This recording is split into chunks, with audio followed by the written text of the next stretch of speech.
Tutakwenda kujifunza kwa ufupi neno la Mungu na tunaendelea na masomo yetu ya uchumi. Bwana Yesu asifiwe. Bwana Yesu asifiwe. Kabla sijaendelea, basi tuombe. Baba, katika jina la Yesu ninakushukuru kwa maana ni mwema. Asante kwa neema ya ajabu ambayo umenipa ya kusimama mbele za watakatifu wako. Ninaomba Roho wako Mtakatifu akawe pamoja nami, akatawale katika eneo hili, akatawale hata yale ambayo tunakwenda kuyanena kwa ajili ya utukufu wa jina lako. Nimeomba na kuamini katika jina la Yesu, amen. Bwana Yesu asifiwe.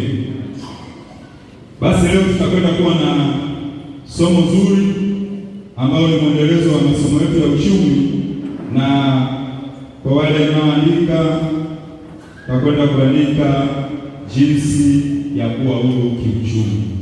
Bwana Yesu asifiwe. Tutakwenda kuandika jinsi ya kuwa huru kiuchumi, au unaweza kuandika namna ya kuwa huru kiuchumi. Amen. Tutakwenda kusoma maandiko tofauti, lakini maandiko ya msingi tutakwenda kusoma katika kitabu cha Mwanzo sura ya kwanza mstari wa 21 hadi wa 28. Mwanzo sura ya kwanza mstari wa 21 hadi wa 28. Lakini pia tutakwenda kusoma kitabu cha Kutoka sura ya 18 mstari wa 13 hadi wa 22. Kutoka 18 mstari wa 13 hadi wa 22, na tutasoma pia Luka 13 mstari wa 7. Injili ya Luka 13 mstari wa 7. Bwana Yesu asifiwe. Kwa hiyo tutakwenda, naomba aliyepata naweza kusomea Mwanzo sura ya kwanza mstari wa 21 hadi wa 28.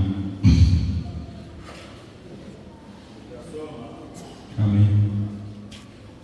Mungu akamuumba nyangumi wakubwa na kila kiumbe chenye uhai kiendacho, ambavyo maji yalijawa navyo kwa wingi wa jinsi zao, na kila ndege arukaye kwa jinsi yake. Mungu akaona ya kuwa ni vyema. Mungu akavibarikia akisema, zaeni mkaongezeke, mkayajaze maji ya baharini, ndege na wazidi katika nchi. Ikawa jioni, ikawa asubuhi, siku ya 5. Mungu akasema, nchi na izae kiumbe hai kwa jinsi zake, nyama kufugwa nacho kitabaacho, na wanyama wa mwitu kwa jinsi zake. Ikawa hivyo. Mungu akafanya mnyama wa mwitu kwa jinsi zake, na mnyama wa kufugwa kwa jinsi zake, na kila kitu kitabaacho juu ya nchi kwa jinsi yake. Mungu akaona ni vyema. Mungu akasema, na tufanye mtu kwa mfano wetu, kwa sura yetu, wakatawale samaki wa baharini na ndege wa angani na wanyama na nchi yote pia na kila chenye kutambaa kitambaacho juu ya nchi. Mungu akaumba mtu kwa mfano wake, kwa mfano wa Mungu aliumba, mwanamume na mwanamke aliwaumba. Mungu akawabarikia. Mungu akamwambia, zaeni mkaongezeke, mkaijaze nchi na kuitiisha, mkatawale samaki wa baharini na ndege wa angani na kila kiumbe chenye uhai kiendacho juu ya nchi. Amen. Bwana Yesu asifiwe. Habari za uumbaji. Tunaona Mungu akiweka misingi kabisa ya uumbaji katika kitabu kile cha Mwanzo, na katika mistari ambayo tumeisoma, ukijaribu kuigawa utaona pale Mungu ameumba vitu vya aina mbalimbali. Bwana Yesu asifiwe. Tunaona Mungu pale ameumba mimea ya kila aina na akaruhusu izae iongezeke. Naona Mungu pale ameumba mimea. Ukiendelea utaona pale Mungu ameumba wanyama. Ameumba wanyama wa aina mbalimbali. Ameumba wanyama wa majini, ameumba wanyama wa nchi kavu, ameumba ndege wa angani. Lakini alipomaliza akasema waendelee kuzaa. Bwana Yesu asifiwe. Tunaendelea, ukiendelea huu mstari wa 28 unaona Mungu anaendelea na kazi ya uumbaji. Mungu anamuumba mwanadamu, anakaa na kamati yake ya mbinguni, anasema na tumfanye huyu mwanadamu kwa mfano wetu. Akamuumba huyu mwanadamu, lakini baada ya kumuumba mwanadamu tunaona hapa Mungu anambariki, anasema mwendeni mkazae, anawabariki wazae, waongezeke, waijaze dunia. Bwana Yesu asifiwe. Bwana Yesu asifiwe. Hebu mwambie ndugu yako, Mungu wetu ni Mungu wa mifumo. Bwana Yesu asifiwe. Kwa hiyo tunaona Mungu alifanya hii kazi ya uumbaji mara moja. Mungu hakufanya kazi ya uumbaji kila siku. Alipoumba hii mimea akamaliza, akaipa uwezo wa kuendelea kuzaliana. Bwana Yesu asifiwe. Ina maana alipoumba ile mimea akaipa uwezo wa kuendelea kuzaliana. Kwa hiyo inaonekana Mungu alifanya kazi mara moja, lakini baada ya hapo alitoa uwezo wa kuendeleza kile ambacho alikiumba. Bwana Yesu asifiwe.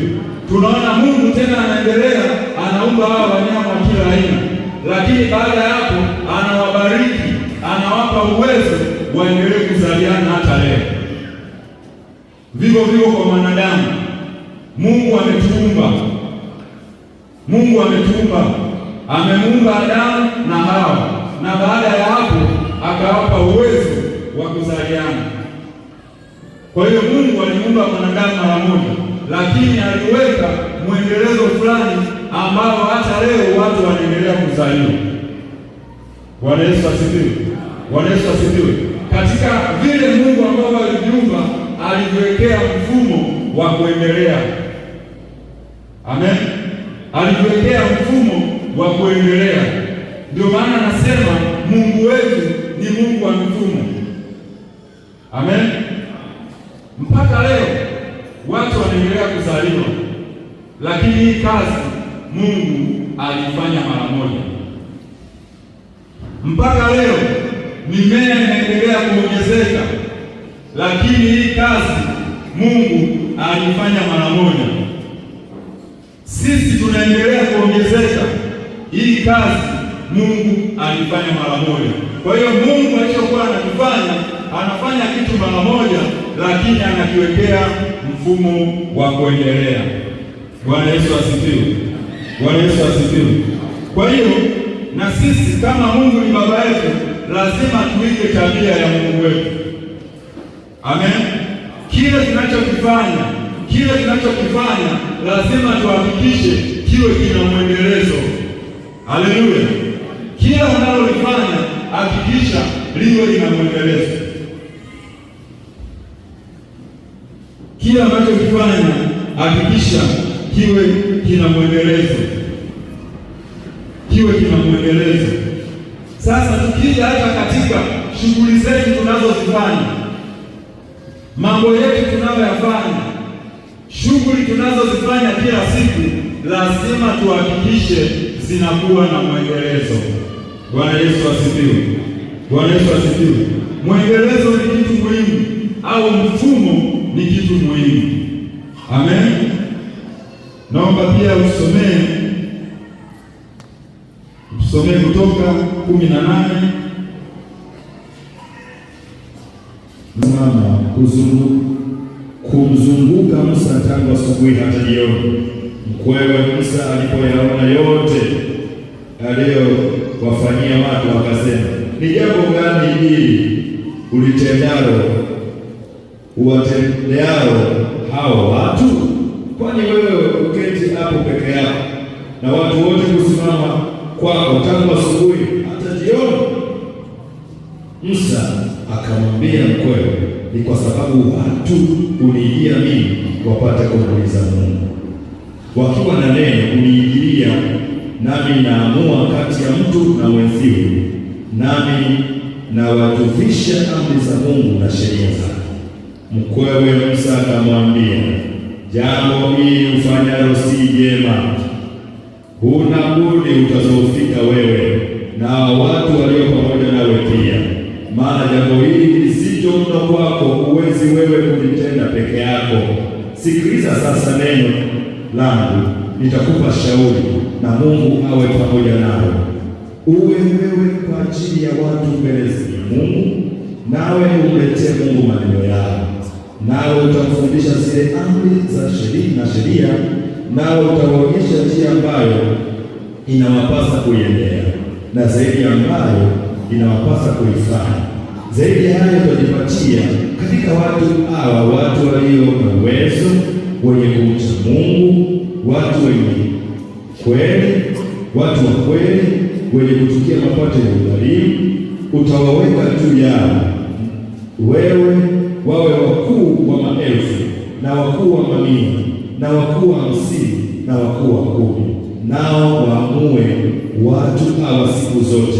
Kisha kila neno lilo kubwa watakuletea wewe, lakini kila neno dogo wataliamua wenyewe. Basi kwako wewe mwenyewe utapata nafasi zaidi, nao watauchukua huo mzigo pamoja nawe. Amen. Bwana Yesu asifiwe. Kwa hiyo pale akakuta namna Musa anavyofanya kazi zake. Anaamka asubuhi, anakaa, anaamua kesi hadi jioni. Kwa hiyo ndio ukisoma hapa unaona huko Musa akamwambia, hili jambo unalolifanya si jema, litakuzoofisha. Bwana Yesu asifiwe. Litakuzoofisha. Haiwezekani ukakaa ukaamua kesi kuanzia asubuhi hadi jioni.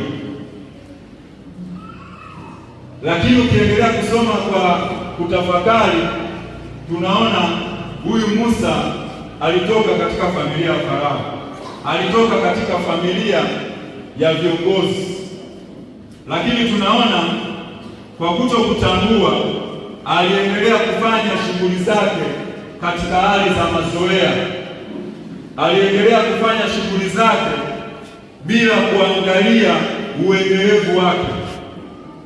Huyu mkwewe bwana wa Midiani ndio alipokuja akamkuta anafanya haya mambo, ndio akamwambia, huwezi kuendelea kuishi kwa namna hii, huwezi kuendelea kufanya kazi zako kwa mtindo huu, utazoofika, nao watu nao waongoza watazoofika. Bwana Yesu asifiwe. Kwa hiyo kwa hekima za huyu mtumishi wa Mungu kuhani akamwambia Musa, huna budi kutengeneza mfumo. Bwana Yesu asifiwe. Akamwambia huwezi kufanya kazi hii, kwa hiyo lazima ukae katikati ya watu wa Israeli, ujichagulie watu ambao watakusaidia kufanya hizi kazi, uteue watu ambao watafanya hizi kazi. Vile ambavyo vinakuwa vigumu, vile ambavyo vinashindikana, ndio vitakujia wewe. Kwa hiyo aliambiwa atengeneze mfumo. Bwana Yesu asifiwe. Atengeneze mfumo wa kuendesha mambo yake.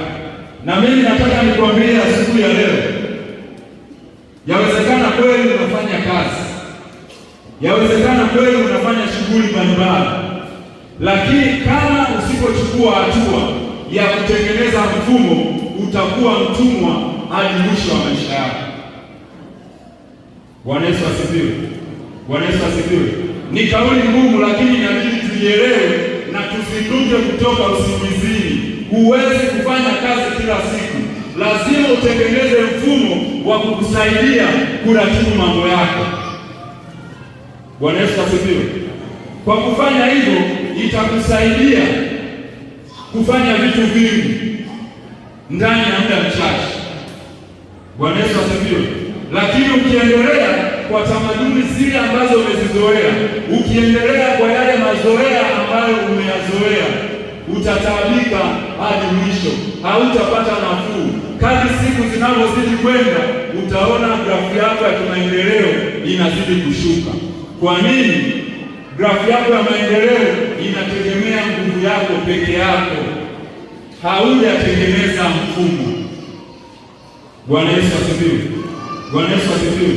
Kwa hiyo ili uweze kuwa huru kiuchumi, ili uweze kutoka katika daraja ulilokuwa nalo, ni lazima uanze sasa kutengeneza mfumo wa kukuingizia uchumi. Ni lazima uanze sasa kutengeneza kanuni ya kukuingizia pesa bila wewe kuhusika moja kwa moja. Bwana Yesu asifiwe. Kwa lazima utengeneze mfumo, ujitengenezee mfumo wa kuweza kukuzalishia pesa. Amen. Kama Mungu wetu hakutaka kuendelea kufanya uumbaji kila siku, alikuwa na mambo mengine ya kufanya. Kwa hiyo alitengeneza mfumo, akaachilia mfumo ndani ya watu waendelee kuzaliana. Kwa hiyo na sisi lazima, kama tunataka kuwa huru kiuchumi, lazima tuhakikishe tunatengeneza mfumo. Bwana Yesu asifiwe. Bwana Yesu asifiwe. Hauwezi kufanya kazi maisha yako yote, haiwezekani. Hauwezi kufanya kazi maisha yako yote, hauwezi kujiajiri kufanya shughuli za peke yako maisha yako yote. Lazima unapokuwa unafanya hizi shughuli uwe na maono ya mbali, uwe una picha ya mbali. Hivi mimi leo ni fundi, je, nitajenga kila siku mpaka nitakapokuwa mzee? Bwana Yesu asifiwe. Bwana Yesu asifiwe. Wewe ni kijana unaendesha bodaboda, utakimbiza bodaboda mpaka utakapokuwa mzee? Itawezekana? Haiwezekani. Bwana Yesu asifiwe. Labda wewe ni mwalimu, je, utakaa kwenye ajira mpaka utakapokuwa mzee, utakapokufa? Hapana. Kwa hiyo lazima tufunguke, tuwe na maono makubwa katika zile shughuli tunazozifanya. Kama wewe ni mwalimu, lazima uangalie natengeneza mfumo gani wa kuniingizia kipato, kwa sababu hauwezi kufundisha kila siku. Amen. Amen. Amen. Lazima utengeneze mfumo. Tuangalie hata hapa kanisani, mchungaji wetu yuko hapa. Bwana Yesu asifiwe. Asingetengeneza mfumo, ni ngumu kuliongoza kanisa. Wangapi wanakubaliana nini? Bila kutengeneza mfumo hauwezi ukaliongoza kanisa. Ndio maana utaona kuna baraza la wazee lipo pale, utaona kuna viongozi wa idara wapo, viongozi wa baba, viongozi wa mama, kila sehemu kuna viongozi wa maono. Kwa hiyo huu mfumo ndio unaosaidia kuliongoza kanisa. Lakini angesema aende kawaida bila kutengeneza mfumo, au kanisa bila kuwa na mfumo, ni ngumu. Ungekuta ameshachoka kabisa, huduma imemlemea. Lakini kwa sababu ya huu mfumo unamsaidia kuratibu mambo mbalimbali. Wewe kupiga picha, ahubiri yeye, aibe yeye. Bwana Yesu asifiwe. Awe kiongozi wa idara yeye, awe kiongozi wa maombi yeye, apige vyombo yeye. Hivi kifika jioni anakuwa na hali gani? Bwana Yesu asifiwe. Bwana Yesu asifiwe.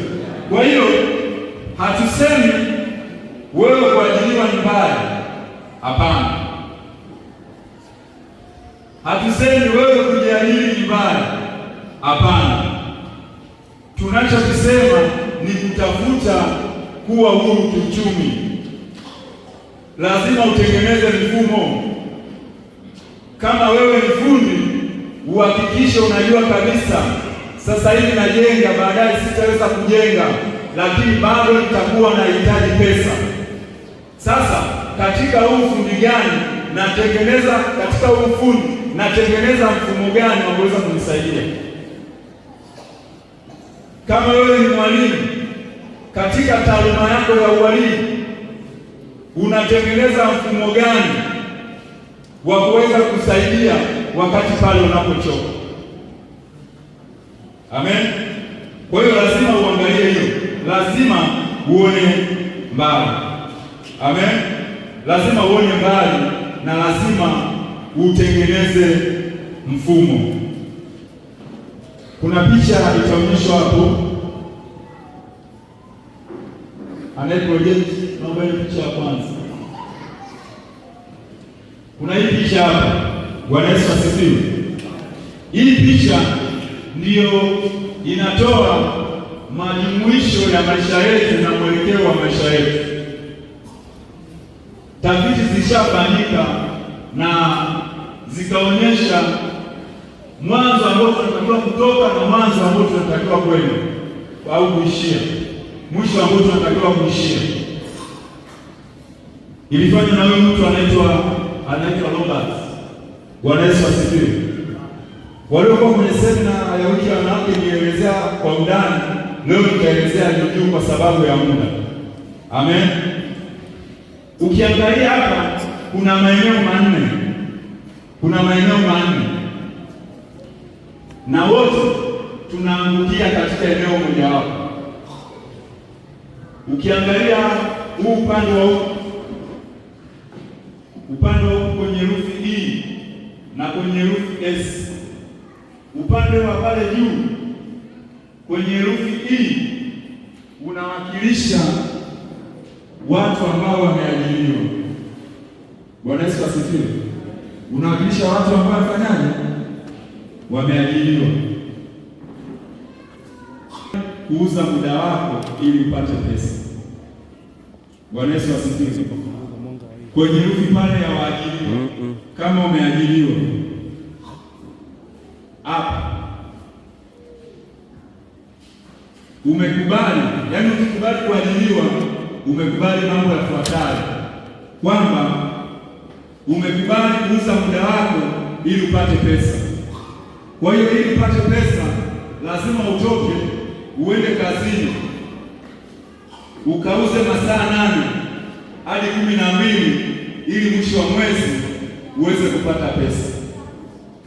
Bwana Yesu asifiwe. Umekubali kuuza uhuru wako ili upate pesa. Umekubali kuuza muda wako ili upate pesa. Na mfumo wa kuajiriwa ni hivi.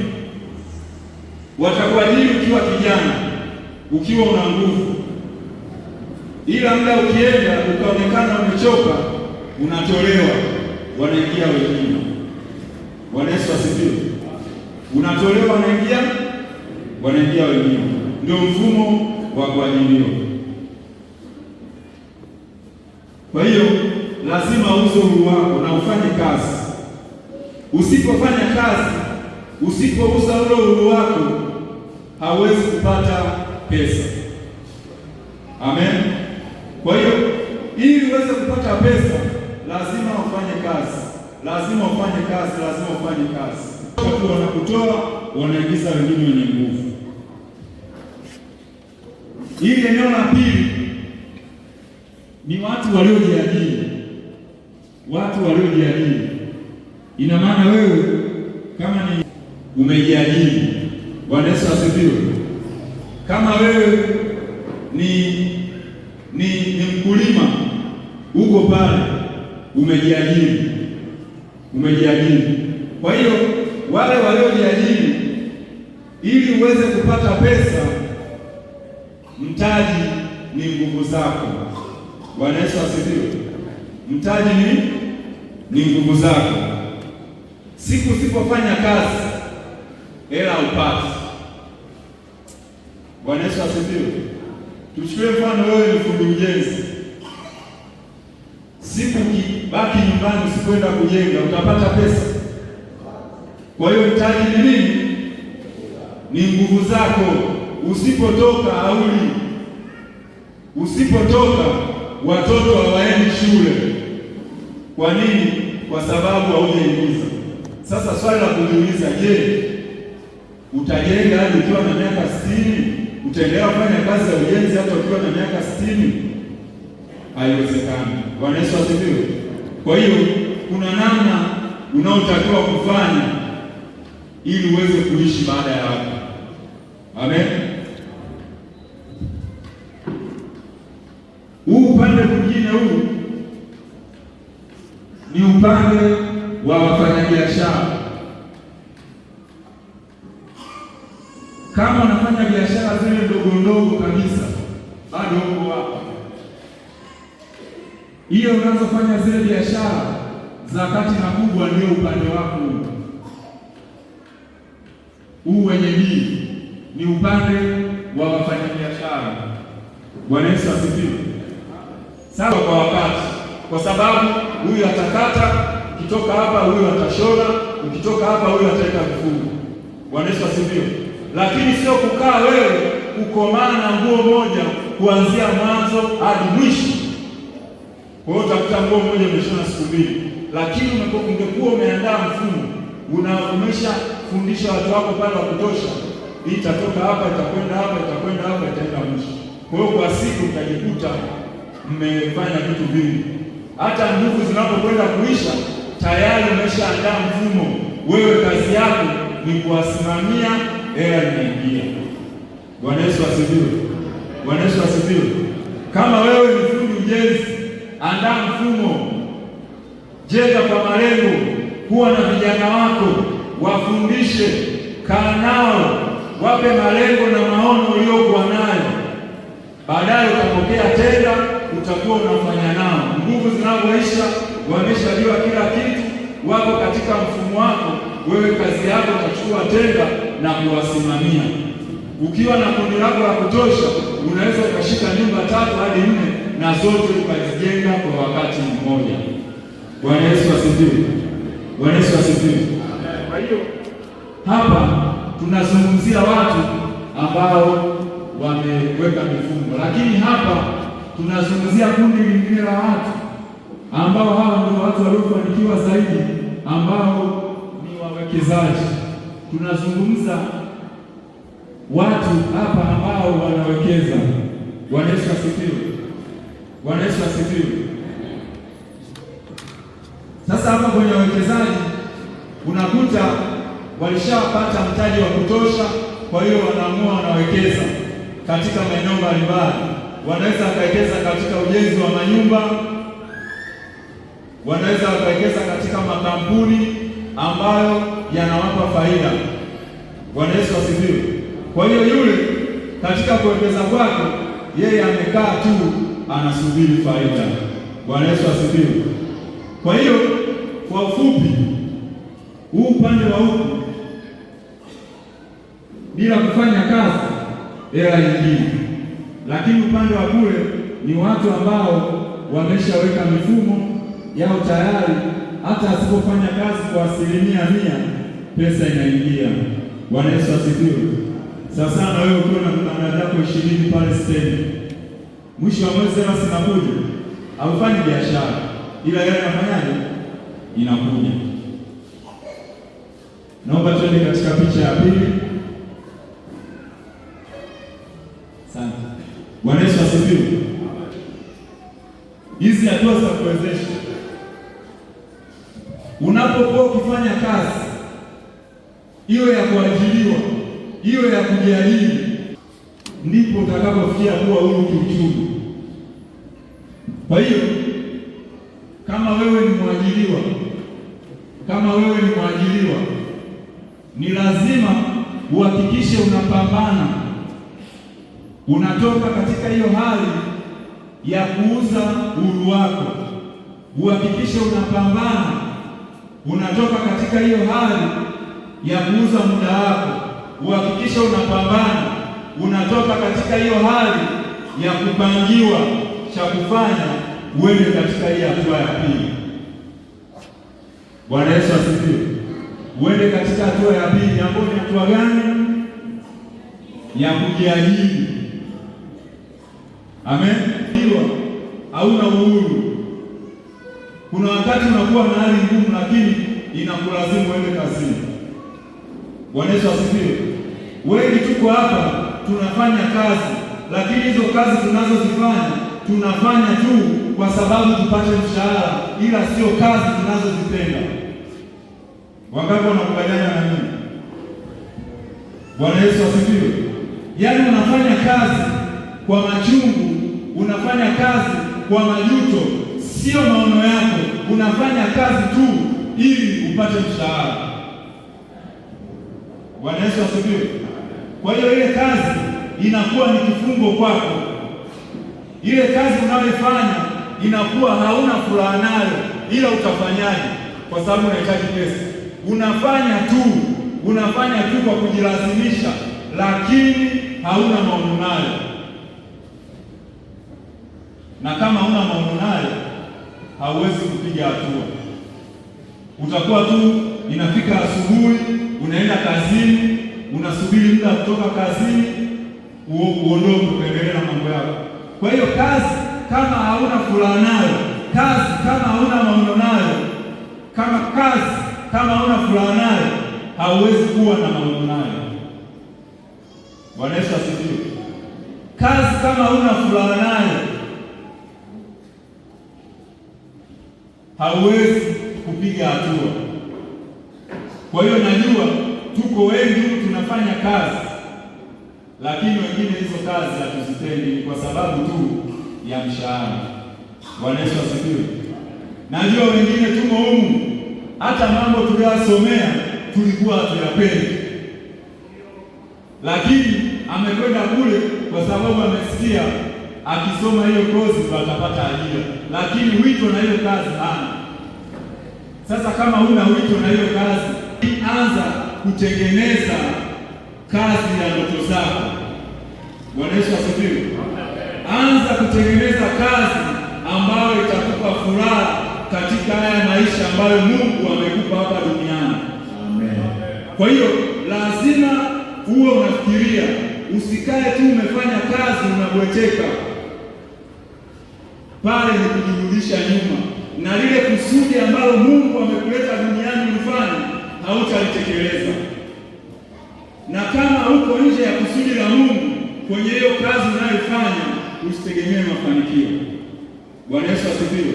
Amen. Kwa hiyo tumia mshahara wako, tumia kazi yako ya kuajiriwa, kutoka hapa kwenye kuajiriwa uje hapa palipokuwa na maono yako. Bwana Yesu asifiwe. Amen. Haleluya. Amen. Ukishatengeneza,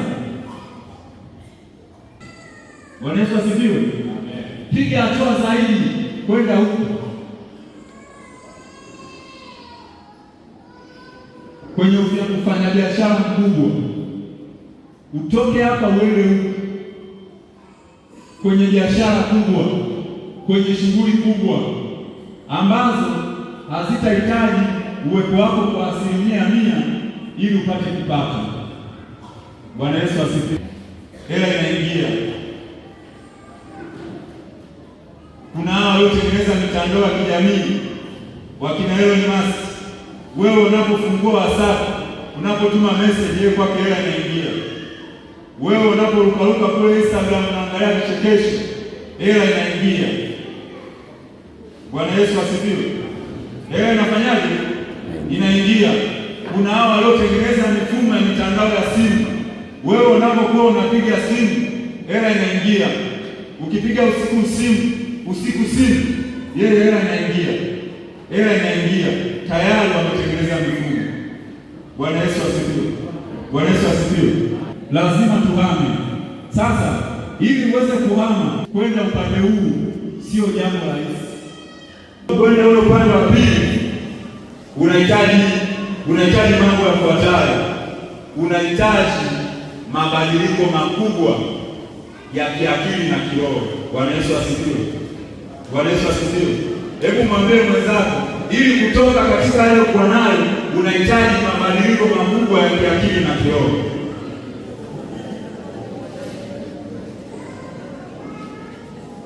Bwana Yesu asifiwe. Unahitaji mabadiliko makubwa.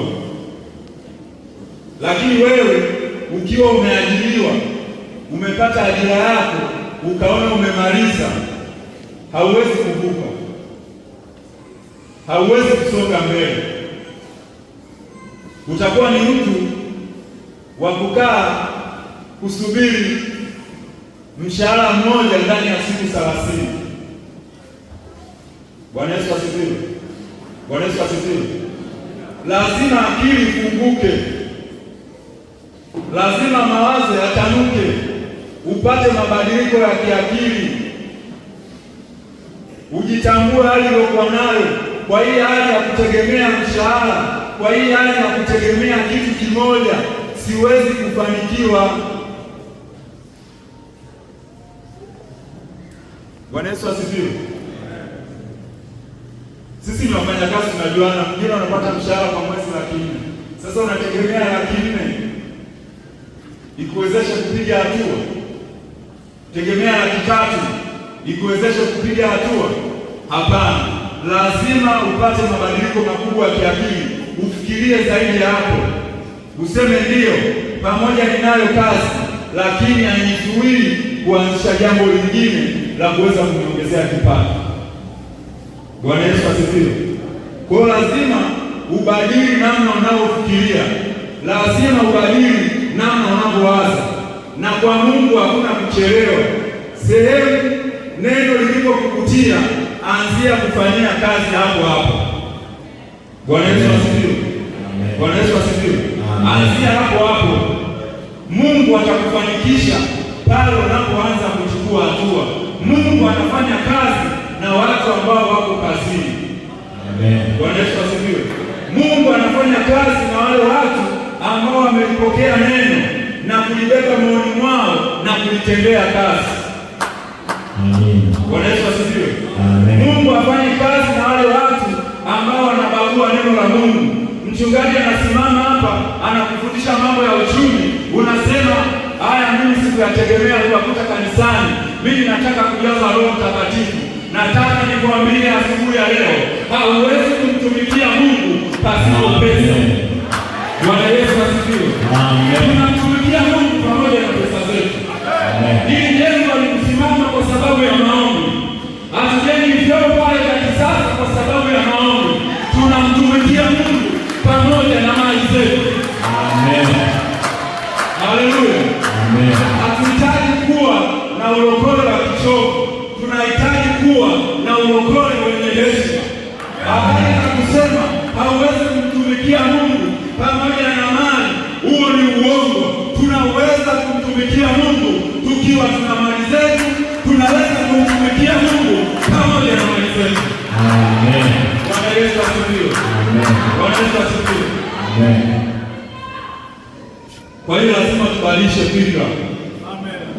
Tupandishe viwango vyetu vya kiroho tuweze kuzikabili hofu za maisha. Lazima tuweze kuzikabili hofu za maisha. Wengine wanatamani kupiga hatua, lakini ni uoga. Anasema nikiacha hiki nikafanya hiki itakuwaje? Bwana Yesu asifiwe. Kama Mungu alipokuwa pamoja na wana wa Israeli jangwani, Mungu hatakuacha, atakuwa pamoja na wewe. Anachohitaji ni kuchukua hatua kuanza leo. Bwana Yesu asifiwe. Kwa hiyo lazima tubadilike hata kiroho chetu, tumuombe Mungu atupandishe viwango vya kuamini kwamba hili linaweza kuwa, viwango vya kuweza kukabiliana na hizo hofu za maisha. Unatamani kuanza, unakatisha tamaa na wewe unakubali. Kwa hiyo ili uweze kupiga hatua, unahitaji mabadiliko haya yote ya kiakili na nini na kiroho na kiroho. Tunahitaji kupata mabadiliko haya. Bwana Yesu asifiwe. Bwana Yesu asifiwe. Lazima tutoke kule tulikokuwa, tuache kukaa kwenye vikazi vidogo vidogo. Amen. Kwa hiyo kile ulichokuwa nacho, hebu jaribu kukiboresha. Bwana Yesu asifiwe. Usikalie tu kwenye kazi moja, usikalie kwenye kazi moja. Amen. Usikalie kwenye kazi moja, jaribu kuboresha. Amen. Kila siku tunaomba Mungu ainue vipato vyetu. Mungu hawezi kuinua vipato vyetu kwa maombi tu, lazima tuchukue hatua. Bwana Yesu asifiwe. Kweli tutaombewa, zitakuja semina na semina, lakini kama hatuchukui hatua tutabaki pale pale. Bwana Yesu asifiwe. Bwana Yesu asifiwe. Na katika kumtumikia Mungu, wewe utakuwa kikwazo, kwa sababu Biblia yenyewe inasema fedha ni jawabu ya nini? Ndio itakaa hapa, itatangaza mchango, utajikwaa. Utafanyaje? Utajikwaa kwa sababu hauna cha kutoa. Semina zinakuja, mafundisho yanakuja, wewe unadharau. Yaani unaona kama sio mambo ya kimungu. Haya ni mambo ya kimungu. Bwana Yesu asifiwe. Ni mambo ya kimungu kabisa. Ndio maana Mtume Paulo anasema asiyefanya kazi na asile. Bwana Yesu asifiwe. Bwana Yesu asifiwe. Kwa hiyo lazima hizi semina tuzipokee na tuzitendee kazi. Usipozitendea kazi utabaki hivyo hivyo, na michango haiwezi kuachwa. Bwana Yesu asifiwe. Maendeleo ya kanisa hayawezi kuachwa, lazima yaendelee. Amen. Hatukali kwenye hili jengo zuri kwa sababu ya maombi tu, ni pamoja na pesa. Bwana Yesu asifiwe. Hatutaingia kwenye vyeo vizuri kwa maombi tu, tutaingia kwa sababu ya pesa. Bwana Yesu asifiwe. Kwa hiyo ni kubadili mtazamo, michango isikukwaze. Uvivu na kuto kujishughulisha kwako ndio kukukwaza. Bwana Yesu asifiwe. Bwana Yesu asifiwe. Mchungaji wetu mwaka huu na mwishoni mwaka jana amekuwa akifundisha sana kwa habari za uchumi. Yamkini anaona iko shida. Bwana Yesu asifiwe. Bwana Yesu asifiwe. Wewe unaweza kuwa hujaiona shida, ila yeye anaweza kuta ameshaiona shida. Kama anaweza kusimama akihitaji 20,000 hata kwa watu 100, anaweza akaikosa. Sasa yeye anapata picha gani? Atajua watu wangu wako chini kiuchumi, kwa hiyo lazima niwafundishe. Bwana Yesu asifiwe. Ili waweze kuinuka kutoka katika hizo hali walizokuwa nazo. Bwana Yesu asifiwe. Kwa hiyo pokea, fanyia kazi, ndipo utakapoanza kuona matokeo. Lakini ukibagua maneno yanayotoka madhabahuni, nataka nikwambie unakuwa umejifungia. Bwana Yesu asifiwe. Bwana Yesu asifiwe. Unakuwa umejifungia.